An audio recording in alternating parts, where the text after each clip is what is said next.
12:45 මේ ශ්‍රී ලංකා ගුවන්විදුලි සංස්ථාවයි මෙන්න ප්‍රවෘත්ති සංස්කරණය ඉනෝ කාබ්‍රෝහිය ප්‍රකාශය බද්රජිත් සෞම්‍ය මෙරට ජනගහනයෙන් ලක්ෂ 145කට කොවිඩ් එන්නත ලබා දීමට සැලසුම් සයිනෝෆාම් දෙවන මාත්‍රාව ලබා දීම ලබන ඉරිදා සිට සමෘද්ධි ප්‍රතිලාභීන් සඳහා රුපියල් 5000 දීමනාව ලබා දීම දිවෙන පුරා සාර්ථකව අනතුරට පත් එක්ස්ප්‍රස් පර්ල් නෞකාව ගැඹුරු මුහුදට ඇදගෙන යාම ආරම්භේ කාබනික පොහොර නිෂ්පාදනය විධිමත් නියාමනයකට ලක් කිරීමේ වැඩපිළිවෙලක් මෙරට කොවිඩ් මරණ සංඛ්‍යාව 1500 ඉක්මවයි 2021 ජනහා නිවාස සංගණනය කඩිනමින් පැවැත්වීමට සැලසුම් බ්‍රිතාන්‍යයෙන් කිසිදු කොවිඩ් ආසාදිත මරණයක් ඊයේ වාර්තා නොවේ ශ්‍රී ලංකා ජාතික වෙඩි තැබීමේ ක්‍රීඩා සම්මේලනයට ක්‍රීඩා ඇමතිගෙන් මුල්‍ය ප්‍රදානයක් මෙරට ජනගහනයෙන් ලක්ෂ 145කට කොවිඩ් එන්නත ලබා දීමට සැලසුම් කර ඇතැයි රාජ්‍ය අමාත්‍ය මහාචාර්ය චන්නජය සුමන මහතා පවසයි. එන්නත ලබා ගැනීම සඳහා පසුගිය අගෝස්තු මාසයේ සිට අවශ්‍ය කටයුතු සම්පාදනය කළ බව ප්‍රවෘත්ති දෙපාර්තමේන්තුවේ අද පැවති සාකච්ඡාවකදී හෙතම කීවේය. එන්නත් සමග සිරින්ජ ආසාත්මිකතා සඳහා ඖෂධ මෙන්ම ශීතාගාර පහසුකම් ඇතුළු උපකරණද ඇනවුම් කළ බව රාජ්‍ය අමාත්‍යවරයා සඳහන් කළේය. කොවිෂීල්ඩ් එන්නත් ලක්ෂ 5ක් ඉකුත් ජනවාරි මාසයේදී මෙරටට ලැබුණි. එන්නත් ලබා දීම ජනවාරි මාස 29 වෙනිදා සිට ආරම්භ කෙරිණ. සයිනෝෆාම් එන්නත් මිලියන 13ක් ලබා ගැනීමට ගිවිසුම් ගත වී තිබේ. ඉන් එන්නත් මිලියන 5ක් ලබන ඉරිදා ලැබීමට නියමිතයි. තවත් මිලියන 5ක් ලබන බදාදා ලැබෙන බව හෙතම පැවසීය. සයිනෝෆාම් පළමු එන්නත් මාත්‍රාව ලබාගත් අයට දෙවන මාත්‍රාව ලබා දීම ලබන ඉරිදා සිට ආරම්භ කෙරේ. ඇස්ට්‍රාසෙනිකා ආයතනයෙන් සීරම් ඉන්ස්ටිටියුට් ආයතනයෙන් තවත් ලක්ෂ 5ක් මිලදී ගැනීමක් කරා. ඒ වගේම ලෝක සෞඛ්‍ය සංවිධානයේ කොවැක්ස් වැඩපිළිවෙල යටතේ අපිට 2,64,000ක් ලැබුණා. සමස්ත හැටියට 12,64,000ක් ඇස්ට්‍රාසෙනිකා එන්නත් මාත්‍රා අපිට ලැබුණා. චීනය නිෂ්පාදනය කරන සයිනෝෆාම් එන්නතේ මාත්‍රා ලක්ෂ 6ක් ප්‍රධානයක් හැටියට ලැබුණා. ඊට පසුව නැවත ලක්ෂ 5ක් ප්‍රධානයක් හැටියට ලැබුණා. ඒ කියන්නේ මේ වෙනකොට ලක්ෂ 11ක් සයිනෝෆාම් එන්නත් අපිට ලැබිලා තියෙනවා. අප සයිනෝෆාම් ආයතනයත් එක්ක ගිවිසුම් ගත වෙලා තියෙනවා. සමස්ත හැටියට මාත්‍රා මිලියන 13ක් ලබා ගැනීම සඳහා ඒ සඳහා අප ගෙවීම් කරලා තමයි එම මාත්‍රා ප්‍රමාණය ලබා ගන්නේ. රාජ්‍ය ඖෂධ නීතිගත සංස්ථාව හරහා තමයි ඒ කටයුතු සිදු කෙරෙන්නේ. එහි මිලදී ගැනීම කරන පළවෙනි මිලියනය චීනය අපට දෙනුම් දීලා තියෙන ඔය නිෂ්පාදන සමාගම ජූනි මාසේ 6 වෙනිදා නිදහස් කරන්න පුළුවන් කියලා. ඒ වගේම ඊළඟ මිලියනය ජූනි මාසේ 9 වෙනිදා නිදහස් කරන්න පුළුවන් කියලා අපිට දැනුම් දීලා තියෙනවා. ඒ කියන්නේ ඊළඟ දවස් 10 තුල අපිට චීන සිනෝෆාම් එන්නත් මාත්‍රා මිලියන 2ක් ඒ කියන්නේ ලක්ෂ 20ක් අපේ රටට ලැබීමට නියමිතයි. රුසියානු ස්පුට්නික් එන්නත අපිට ආරම්භයේදී 15000ක් ලැබුණා. අපි ගෙවීම් කරලා ලබා ගත්තා. තවත් 50000ක් ගෙවීම් කරලා අපි ලබා ගත්තා. වගේම අප බලාපොරොත්තු වෙමින් සිටිනවා අද හෝ හෙට දිනේදී උන්ගේ ඊළඟ මාත්‍රා ප්‍රමාණය කොපමණක්ද සහ කවදද ලැබෙන්නේ කියන කාරණය අපිට දැනුම් දෙයි කියලා. රුසියානු ස්පුට්නික් එන්නත් මාත්‍රා මිලියන 14ක් ලබා ගැනීම සඳහා අප ඒ රුසියානු ආයතනය සමග ගිවිසුම් ගත වෙලා තියෙනවා. ඇමරිකානු එක්සත් ජනපදයේ ෆයිසර් ආයතනයත් සමගත් අපි ගිවිසුම් ගත වෙලා තියෙනවා. උන් අපිට දැනුම් දීලා තියෙනවා, තහවුරු කරලා තියෙනවා. මේ වසර තුල ෆයිසර් එන්නත් මාත්‍රා මිලියන 5ක් අපේ රටට ලබා දෙනවා කියලා. එහි පළවෙනි කොටස හැටියට ලක්ෂ 3ත් 4ත් අතර ප්‍රමාණයක් ලබන මාසේ ජූලි මාසේ අපේ රටට ලැබෙන්න නියමිතයි. චීනයේ නිෂ්පාදනය කරන අනිත් ප්‍රධානම එන්නත වෙන සිනෝවැක් එන්නත ලබා ගැනීම සඳහා සාකච්ඡා කරලා තියෙනවා. සිනෝවැක් එන්නත ලංකාව තුළ නිෂ්පාදනය කිරීම සඳහා අවශ්‍ය මූලික කටයුතු සඳහා අප මේ වෙනකොට වැඩ කටයුතු යොදලා තියෙනවා. සති කිහිපයකින් ලංකාව තුළ සිනෝවැක් එන්නතත් අපිට ලබා ගන්න පුළුවන්කම ලැබී. ඒ වගේම රාජ්‍ය ඖෂධ නිෂ්පාදන සංස්ථාව මේ වෙනකොට සාකච්ඡා කරලා තියෙනවා ජොන්සන් ඇන්ඩ් ජොන්සන් එක මාත්‍රාවක එන්නතක් එම එන්නතත් අපේ රටට ගෙනීම සඳහා මූලික සාකච්ඡා මේ වෙනකොට නිමා කරලා තියෙනවා. මෙම සාකච්ඡාවට එක් වූ රාජ්‍ය ඖෂධ නීතිගත සංස්ථාවේ සභාපති විශේෂඥ වෛද්‍ය ප්‍රසන්න ගුණසේන මහතා සඳහන් කළේ සයිනෝෆාර්ම් එන්නත පිළිබඳ ඇතැම් පෙරෙස් භයානක චිත්‍රයක් මවා පෑමට උත්සාහ ගන්නා බවයි. මේ හේතුවෙන් සිංහල අලුත් අවුරුද්දට පෙර එන්නත් ලක්ෂ 5ක් ලබා දීමට තිබූ අවස්ථාව අහිමි වූ බව ඔහු කීවේය. එන්නත් සම්බන්ධයෙන් වසංගත රෝග විද්‍යාංශය දෙන පණිවුඩ පිළිපදින ලෙස ඔහු ඉල්ලීමක් කළේය. එන්නත් මිලියන 10ක් වැඩියෙන් ඇනවුම් කර තිබේ.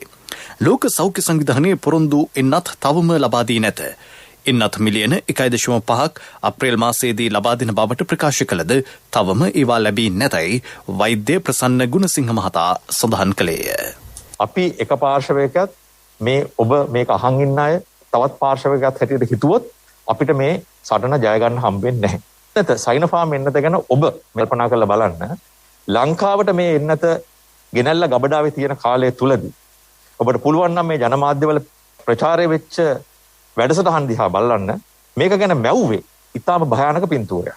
ඒ පින්තූරයට අනුව කිව්වේ මේක ලෝක සෞඛ්‍ය සංවිධානයේ අනුමැතිය නැති භයානක එන්නතක් ගෙනල්ලා මේ ලංකාවේ මිනිසුන්ට ගහලා මේ චීන රජයත් එක්ක තියෙන මොකද්ද සම්බන්ධයක් කියලා මේ නිසා මෙහෙම දෙයක් කරන්න යනවා කිව්වේ.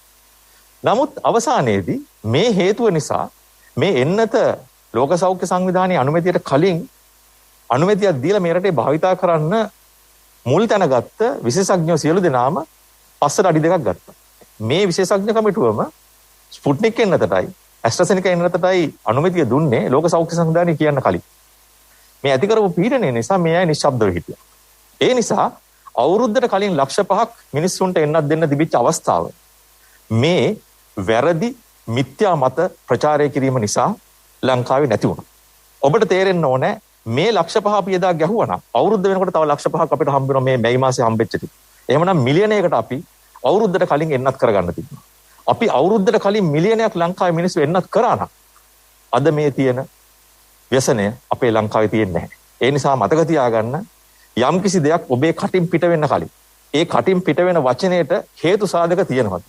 ඒ කතාව කියන්නේ සුදුසුකම් තියෙන පුද්ගලයෙක්ද? ඒ කතා කරන කෙනා සියලු දත්තයන් විශ්ලේෂණය කළාද මේක කියන්නේ කියන කාරණය කරුණාකරලා ප්‍රශ්න කරන්න. සමෘද්ධි ප්‍රතිලාභී පවුල්වලට රුපියල් 5000 දීමනාව ලබා දීම මේ වන විට සිදු කෙරෙන බව සමෘද්ධි අධ්‍යක්ෂ ජෙනරාල් බන්දුල තිලකසිරි මහතා පවසයි. සමෘද්ධි නිලධාරීන් ඔවුන්ගේ නිවෙස් වෙත ගොස් එම දීමනාව ලබා දීමට පියවරගෙන තිබේ. සමෘද්ධිලාභී පවුල් 17,70,000ක පමණ මෙම දීමනාව හිමි වේ. ඉදිරි දින කිහිපය තුළ සමෘද්ධිලාභීන්ට මෙම දීමනාව ලබා දීමෙන් පසු ලබාගත් තොරතුරු වලට අනුව ජීවනෝපාය මාර්ග අහිමි වූවන්ට හා අඩු ආදායම්ලාභීන්ට ඒ ලබා දීමට ක්‍රියා කෙරේ. සෞඛ්‍ය ආරක්ෂිත ක්‍රම අනුගමනය කරමින් මෙම දීමනාව පිරිනැමෙන බව හිතම කියයි. මේ අතර කොළඹ අනුරාධපුර මාතලේ මාතර ගාල්ල නුවරඑළිය ඇතුළු දිවයිනේ සියලු දිස්ත්‍රික්කවල රුපියල් 5000 දීමනාව ලබා දීම අද පෙරවරුවේ ආරම්භ කළ බව දිස්ත්‍රික් ලේකම්වරු පවසති. මෙම දීමනාව සඳහා රජයේ රුපියල් කෝටි 3000ක් පමණ වැය කරයි. රුපියල් 5000 දීමනාව ලබා දීම ඇතුළු දිස්ත්‍රික්කවල කටයුතු සම්බන්ධයෙන් ජනාධිපතිතුමා හා දිස්ත්‍රික් ලේකම්වරුන් අතර සාකච්ඡාවක් අද පෙරවරුවේ ජනාධිපති ලේකම් කාර්යාලයේදී පැවැත්විණි.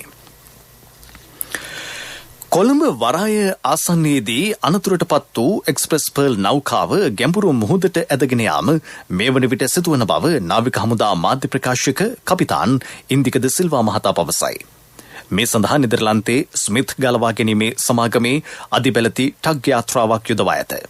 එම නිලධාරීන්ට නැවට ඇතුළු වීමට ඇති වූ අපහසුතාවයේදී ශ්‍රී ලංකා නාවික හමුදාව මැදිහත් විය. නෞකාවේ පිටුපස කොටසට ජලය කාන්දු වෙමින් පවතින බව ඉන්දිකද සිල්වා මහතා ප්‍රකාශ කරයි. ජනාධිපති ගෝඨාභය රාජපක්ෂ මහතා ජනාධිපති ලේකම් කාර්යාලයේ ඊයේ පැවති සාකච්ඡාවකදී නියෝග කළේ නෞකාව මුහුදුබත් වූහොත් සිදුවිය හැකි පරිසර හානිය සැලකිල්ලටගෙන නෞකාව ගැඹුරු මුහුදට රැගෙන යාමට කටයුතු කරන ලෙසයි. තාක්ෂණික කාරණා පදනම් කරගනිමින් නීතිපතිවරයාගේ උපදෙස් අනුව සමුද්‍ර පරිසර ආරක්ෂණ අධිකාරී සභාපතිට ඇති බලතල ප්‍රකාරව මෙම නෞකාව ගැඹුරු මුහුදට රැගෙන යාමට එහිදී ජනාධිපතිතුමා නියෝග කළේය.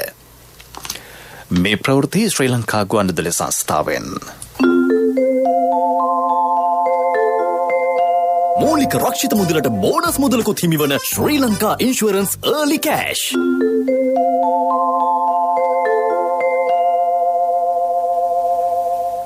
අද උදෑසන වන විට මෙරටින් කොවිඩ්-19 ආසාදිත පුද්ගලයන් 2877 දෙනෙකු හඳුනාගෙන තිබේ. ඔවුන්ගෙන් 31 දෙනෙක් විදේශගතව පැමිණි අය වෙති. මේ වන විට මෙරටින් වාර්තා වන සම්පූර්ණ ආසාදිතයන්ගේ සංඛ්‍යාව 1,89,240කි. අලුත් අවුරුදු සමයෙන් පසු වාර්තා වූ ආසාදිතයන්ගේ සංඛ්‍යාව 92,000කට ආසන්න වන බව කොවිඩ්-19 පැතිරීම වැළැක්වීමේ ජාතික ක්‍රියාන්විත මධ්‍යස්ථානය පවසයි. අද උදෑසනින් අවසන් වූ පැය 24 තුළදී ශ්‍රී ලංකාවෙන් කොවිඩ් ආසාදනය වී එක් පුද්ගලයෙකු මිය ගොස් තිබේ. ඒ අනුව මෙරටින් වාර්තා වන සමස්ත මරණ සංඛ්‍යාව 1527ක් දක්වා ඉහළ ගොස් ඇත. ජාතික පරිසර දිනය ජූනි මාස 5 සහ 6 දෙදින පැවැත්වීම සම්බන්ධයෙන් විශේෂ වැඩසටහනක් සූදානම් කර ඇතැයි පරිසර අමාත්‍ය මහින්ද අමරවීර මහතා සඳහන් කරයි. කොවිඩ් තත්ත්වයේ හමුවේ ඒ වෙනුවෙන් විශේෂ වැඩසටහන් ක්‍රියාත්මක කිරීමට නොහැකි වී තිබේ. මේ දිනවල ඩෙංගු ව්‍යාප්තියද ඉහළ යාමේ අවධානමක් පවතින බැවින් පරිසර දිනයේදී ඒ පිළිබඳ ජනතාවට විශේෂ අවධානයක් යොමු කරන ලෙස ඉල්ලීමක් කෙරේ. එම අමාත්‍යාංශයේදී අද පැවති මාධ්‍ය හමුවේදී ඇමති මහින්ද අමරවීර මහතා මෙම අදහස් පළ කළේය. එක්ස්ප්‍රෙස් පර්ල් නෞකාව සම්බන්ධයෙන් අදහස් දැක්වූ අමාත්‍යවරයා මම ප්‍රධාන වශයෙන් මම කල්පනා කරන්නේ පරිසර අමාත්‍යවරයා විදියට අපේ පරිසර පද්ධතියට උණු හානිය ගණනය කිරීම පහසු වෙන්නේ නැහැ. නිසා පළවෙනි කාර්යභාරයේ බවට අපි බලන්නේ මෙතන කොතනද වැරද්දක් වෙලා තියෙන්නේ. කොතනද මේ අඩුපාඩුව වෙලා තියෙන්නේ. වැරද්දට නැව් සමාගම කොයිතරම් දුරට වගකිය යුතුද කියන කාරණේ අපි පළවෙනියටම අධ්‍යයනය කරන්න ඕන. ඒක දැන්ට කරගෙන යනවා. ඒ වගේම කරපු කාර්යයට අපි දඬුවම් ලබා දීමත් සිද්ධ වෙනවා. මේක මේ මුදලින් ගණනය කිරීමක් පමණක් නෙවෙයි යම් වෙච්ච හානිවලට ඒවට වන්දි ගැනීමේ ප්‍රශ්නයක් නැහැ. දීවර ජනතාවට විශාල හානියක්, අපේ මුහුදු පතුලට විශාල හානියක්, මත්ස්‍ය සම්පතට හානියක්, පරිසරයට. නමුත් ඊට වඩා වැදගත් වෙන්නේ මේ හානිය යම් නොසලකීමක් නිසා සිද්ධ වුණා නම් ඒකට දඬුවම් ලබා දීම අනිවාර්යයෙන්ම සිදු කළ යුතුයි. ඒ වගේම මෙවන් තත්ත්වයක් නැවත ඇති නොවෙන්න වග බලා ගැනීමේ වගකීම අපිට තියෙනවා. 2021 ජන හා නිවාස සංගණනයට අදාළ සැලසුම් වලින් 75ක් මේ වන විට අවසන් බව ජන හා සංඛ්‍යාලේඛන දෙපාර්තමේන්තුවේ අධ්‍යක්ෂ ජෙනරාල් PMP අනුර කුමාර මහතා පවසයි. ඇනවුම් කර ඇති ටැබ් පරිගණක 16000ක් ලැබීමෙන් පසු ඉදිරි වැඩ කටයුතු ආරම්භ කෙරේ. ඊට අදාළ ගැසට් නිවේදනයේ පවා මේ වන විට සැලසුම් කර ඇතැයි හෙතෙම ජාතික ගුවන්විදුලියට පැවසීය. 2011 වසරේ පළාත් 90 කළ සංගණනයේදී 28.8ක ජනගහනයක් බස්නාහිර පළාතින් වාර්තා විය. අවම ජනගහනය වන 5.2 උතුරු පළාතේ විය.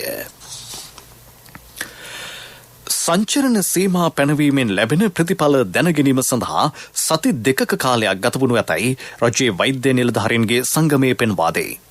ජනතාව තවදුරටත් සංචරණ සීමාවලට අනුව කටයුතු කළහොත් ඉදිරියේදී කොවිඩ් ආසාදිතයන්ගේ හමුවීම පාලනය කර ගැනීමට හැකිවනු ඇතැයි එම සංගමයේ මධ්‍යම කමිටු සමාජික වෛද්‍ය ප්‍රසාද් කොළඹගේ මහතා සඳහන් කරයි.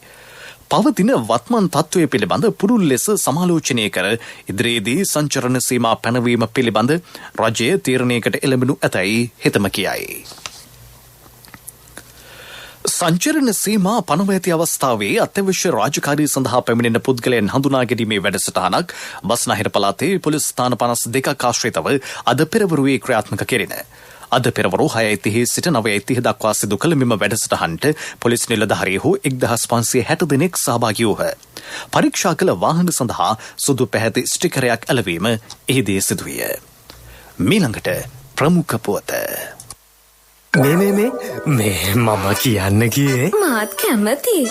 අහන්න කලින්ම ඔව් කලින්ම වෙලාව කලාව එනකම් බලන් ඉන්නේ නැතුව කලින්ම සල්ලි සමග කල්පිරීමේදී මූලික රක්ෂිත මුදලට බෝනස් මුදලකුත් හිමිවන ශ්‍රී ලංකා ඉන්ෂුරන්ස් early cash. ප්‍රමුඛ පුවත ඔබ වෙත ගෙනෙන්නේ සෑම ගෙදරකම සිටිය යුතු වෙද මහත්මයා සිද්ධාලේප. කාබනික පොහොර නිෂ්පාදනය විධිමත් න්‍යාමනයකට ලක් කිරීමේ වැඩසටහනක් ඉදිරියේදී ක්‍රියාත්මක කරන බව රාජ්‍ය අමාත්‍ය මොහන්ද සිල්වා මහතා පවසයි. සියලුම කාබනික පොහොර නිෂ්පාදකයන් ජාතික පොහොර ලේකම් කාර්යාලයේ ලියාපදිංචි වීම අනිවාර්ය වේ. ප්‍රමිතියෙන් යුතු කාබනික පොහොර සඳහා ජාතික පොහොර ලේකම් කාර්යාලය සහතිකයක් නිකුත් කරන බව රාජ්‍ය අමාත්‍යවරයා සඳහන් කරයි. ප්‍රමිතියෙන් තොර කාබනික පොහොර වෙළඳපොලින් ඉවත් කිරීමට ඉදිරියේදී වැඩපිළිවෙලක්ද සකස් කෙරේ. කාබනික පොහොර ප්‍රචලිත කිරීමේ වැඩසටහන සහ ඉදිරි ක්‍රියාමාර්ග තීරණය කිරීමේ වැඩපිළිවෙල පිළිබඳ තවත් සාකච්ඡාවක් ජනාධිපති ගෝඨාභය රාජපක්ෂ මහතාගේ ප්‍රධානත්වයෙන් අද පැවැත්වීමට නියමිතයි. ප්‍රමුඛ පුවත ඔබ වෙත ගෙන ආවේ සෑම ගෙදරකම සිටිය යුතු වෙද මහත්මයා සිද්ධාලේක. සත්‍යයේ හඬ අවධානය පිණිසයි. නිවෙස් වෙත ගොස් එළවලු අලෙවි කරන ජංගම වෙළඳුන් සම්බන්ධයෙන් සෝදිසි මෙහෙයුම් ක්‍රියාත්මක කිරීමට අවධානය යොමු කර ඇතැයි පාරිභෝගික කටයුතු පිළිබඳ අධිකාරිය පවසයි. ඇතැම් වෙළඳුන් වැඩි මිලට එළවලු අලෙවි කරන බවට පැමිණිලි රැසක් ලැබී තිබේ. සිදු කළ විමර්ශනවලදී එවැනි වෙළඳුන්ට දැඩි ලෙස අවවාද කළ බව එම අධිකාරිය සඳහන් කරයි. බර වෙනස් කර විකුණු ගෑස් සිලින්ඩර කොළඹ ප්‍රදේශයේ අලෙවි කරන බවට තොරතුරු ලැබී ඇති අතර ඒ පිළිබඳ කිරුම් මිනුම් දෙපාර්තමේන්තුවේ නිලධාරීන් සමග එක්ව වැටලීම් සිදු කරන බව එම අධිකාරිය සඳහන් කරයි.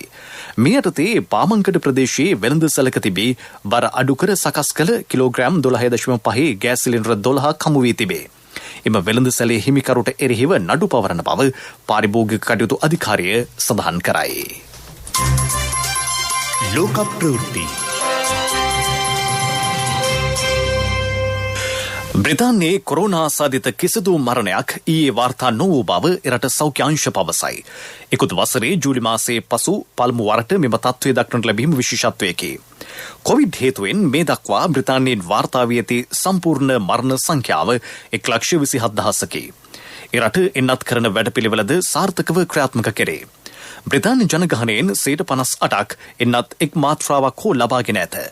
මේ වන විට රජය පනවා තිබූ සීමා ක්‍රමයෙන් ලිහිල් කරමින් සිටී.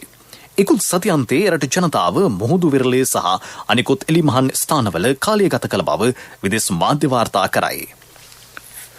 කොංගෝ ජනරජයේ ජනතාවකින් 50,000කට අධික පිරිසක් පිරිසුදු පානීය ජලයේ නොමැතිවීමෙන් පීඩාවට පත්ව සිටිති.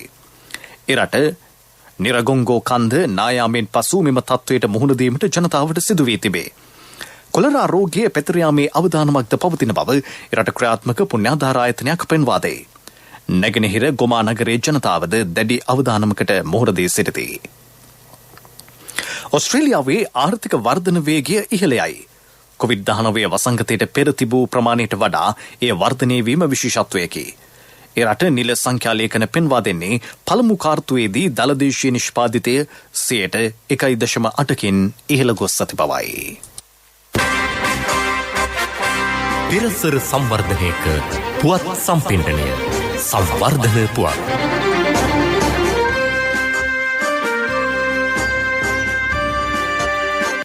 ඇඹිලිපිටිය දිස්ත්‍රික් මහරෝහල සඳහා සෞඛ්‍ය අමාත්‍යාංශයේ රුපියල් 130ක පමණ වටිනාකමකින් යුත් අත්‍යවශ්‍ය උපකරණ තොගයක් ප්‍රදානය කරයි. සබරගමුව පළාත් සභාවේ සභාපති කංචන ජයරත්න මහතා එම උපකරණ තොගේ රෝහලේ අධ්‍යක්ෂ විශේෂඥ වෛද්‍ය සමන්තා රාජපක්ෂ මහත්මිය වෙත ඊයේ නිල වශයෙන් බහර දුන්නේය. අතරමැදි කොවිඩ් ප්‍රතිකාර මධ්‍යස්ථානයක් ලෙස ක්‍රියාත්මක ඇඹිලිපිටිය දිස්ත්‍රික් රෝහලේ කොවිඩ් ප්‍රතිකාර සේවා හා රෝහලේ ප්‍රතිකාර සේවා ශක්තිමත් කිරීමේ අරමුණෙන් සෞඛ්‍ය අමාත්‍ය පවිත්‍රා වන්‍යාරච්චි මහත්මියගේ උපදෙස් අනුව මෙම උපකරණ තොගය ප්‍රදානය කෙරිනේ. ක්‍රීඩා පුවත් ඔබ වෙත ගෙන එන්නේ අක්කේ මල් ටිකක් කඩාගන්නද? හා කඩාගන්න. ගහමේ තිබ්බට මල් කාටත් අයිතිනේ. අදාම අනුන් ගැන හිතලා තියෙනව නේද? අපි මංචි සුපර් ක්‍රීම් ප්‍රක ගන්නෙ අපිටම විතරක් නෙවෙයි. වෙඩිතැබීමේ ක්‍රීඩාවෙන් ජාතික හා ජාත්‍යන්තර ජයග්‍රහණ හිමි කර ගැනීමේ අරමුණෙන් ක්‍රීඩක ක්‍රීඩිකාවන්ගේ දක්ෂතා උපනැංවීමට ඇමති නාමල් රාජපක්ෂ මහතා ශ්‍රී ලංකා ජාතික වෙඩිතැබීමේ ක්‍රීඩා සම්මේලනයට මුල්‍ය ප්‍රදානයක් සිදු කරයි. කොහුවල අලුතින් ඉදිවන ජාතික වෙඩිතැබීමේ මධ්‍යස්ථානයේදී ඊට අදාළ ගිවිසුම් ගතවීම සිදුවිය.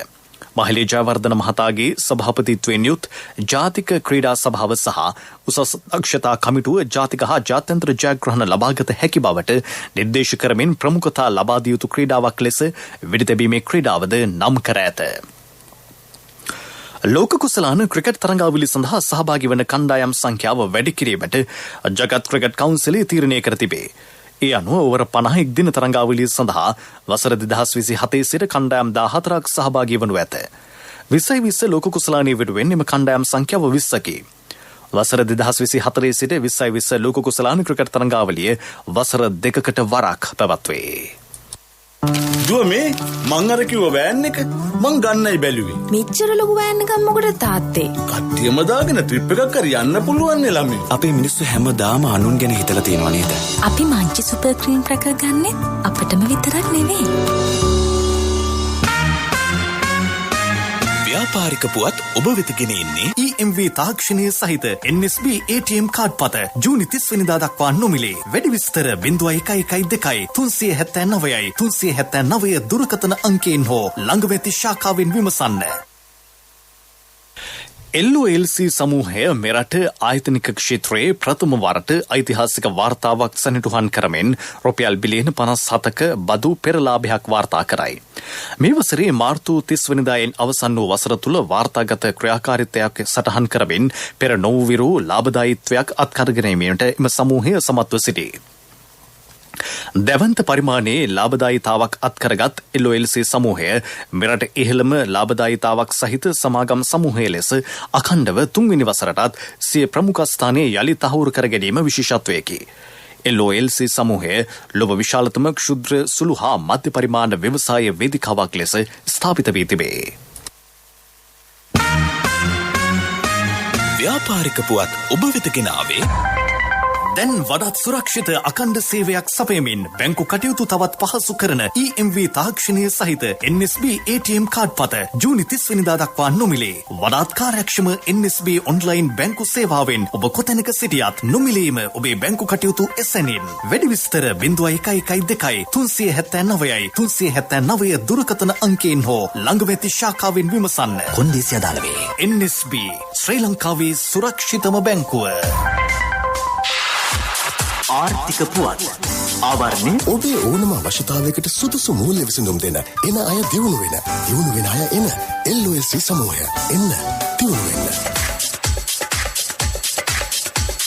සෞභාග්‍ය නිෂ්පාදන ගම්මාන වැඩසටහන හම්බන්තොට දිස්ත්‍රික්කයේ සාර්ථකව ක්‍රියාත්මක කෙරේ. වේවැල්, මැටි, පිත්තල, ලීබඩු සහ ග්‍රාමීය කර්මාන්ත ප්‍රවර්ධන රාජ්‍ය අමාත්‍යාංශය මූලිකව දිස්ත්‍රික්කයේ පුරා ප්‍රාදේශීය ලේකම් කොට්ටාශ මට්ටමින් විවිධ කර්මාන්ත ආරම්භ කර ඇත.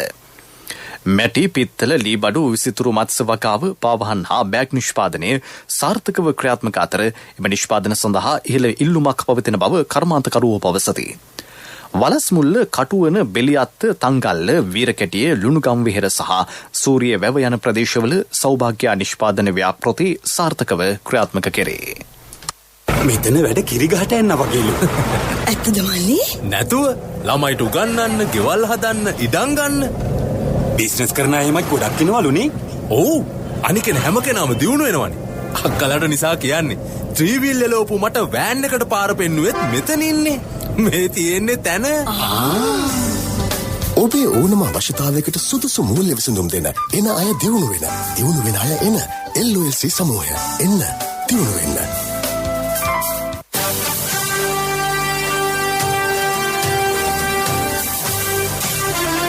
කාලගුණ වාර්තාව ඔබ වෙත ගෙන එන්නේ සයුරු දීවර කාලගුණ තොරතුරු සේවාව. ඔබගේ ප්‍රදේශයට අදාළ කාලගුණ තොරතුරු නොමිලේ එසැනින් ඔබේ ඩයලොග් දුරකථනයට 828 අමතා ලියාපදිංචි වන්න. දීවර හා ජලජ සම්පත් දෙපාර්තමේන්තුව සහ කාලගුණ විද්‍යා දෙපාර්තමේන්තුවේ ඉදිරිපත් කිරීමකි.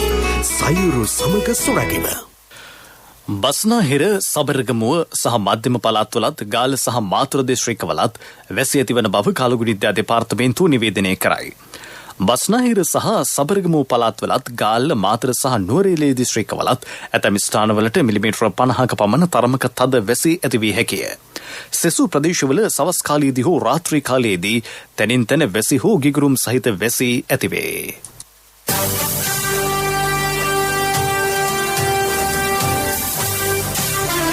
කාලගුණ වාර්තාව ඔබ වෙත ගෙන ආවේ සයුරු දීවර කාලගුණ තොරතුරු සේවාව. ඔබගේ ප්‍රදේශයට අදාළ කාලගුණ තොරතුරු නොමිලේ එසැනින් ඔබේ ඩයලොග් දුරකථනයට 828 අමතා ලියාපදිංචි වන්න. දීවර හා ජලජ සම්පත් දෙපාර්තමේන්තුව සහ කාලගුණ විද්‍යා දෙපාර්තමේන්තුවේ ඉදිරිපත් කිරීමකි. සයුරු සමග සුරැකීම. යලි සිරස්තල මෙරට ජනගහනයෙන් ලක්ෂ 145කට කොවිඩ් එන්නත ලබාදීමට සැලසුම්. සයිනෝෆාම් දෙවන මාත්‍රාව ලබාදීම ලබන ඉරිදා සිට. සමෘද්ධි ප්‍රතිලාභීන් සඳහා රුපියල් 5000 දීමනාව ලබා දීම දිවෙන පුරා සාර්ථකව. අනතුරටපත් එක්ස්ප්‍රස් පර්ල් නෞකාව ගැඹුරු මුහුදට ඇදගෙන යාම ආරම්භේ. කාබනික පොහොර නිෂ්පාදනය විධිමත් නියාමනයකට ලක් කිරීමේ වැඩපිළිවෙලක්. මෙරට කොවිඩ් මරණ සංඛ්‍යාව 1500 ඉක්මවයි. 2021 ජනහා නිවාස සංගණනය කඩිනමින් පැවැත්වීමට සැලසුම්. බ්‍රිතාන්‍යයෙන් කිසිදු කොවිඩ් ආසාදිත මරණයක් ඊයේ වාර්තා නොවේ.